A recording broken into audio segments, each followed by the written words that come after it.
భద్రాచలం పట్టణంలో గృహ అవసరాలకు వినియోగించాల్సిన ఎల్పీజీ గ్యాస్ సిలిండర్లను దొడ్డిదారిలో హోటళ్లకు విక్రయిస్తున్నట్టు ఆరోపణలు వెల్లువెత్తుతున్నాయి.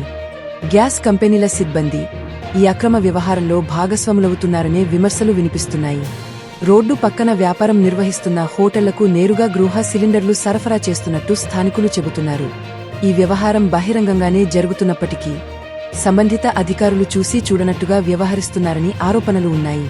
కొన్ని హోటళ్లపై మాత్రమే మొక్కుబడి తనిఖీలు నిర్వహిస్తూ మిగతా వాటిపై చర్యలు తీసుకోవడం లేదని ప్రజలు అంటున్నారు.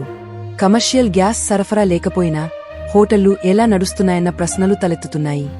ఇక గ్యాస్ ధరలు 1600 పైగా పలుకుతున్న నేపథ్యంలో సాధారణ ప్రజలకు గ్యాస్ సిలిండర్లు అందక కంపెనీల వద్ద పడిగాపులు కాచే పరిస్థితి నెలకొంది.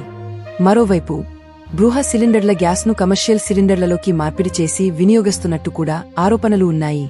ఇది భద్రతా పరంగా ప్రమాదకరమని నిపుణులు హెచ్చరిస్తున్నారు. ఎటువంటి ప్రమాదం జరిగినా బాధ్యత ఎవరిది అన్న ప్రశ్నలు లేవనెత్తుతున్నాయి.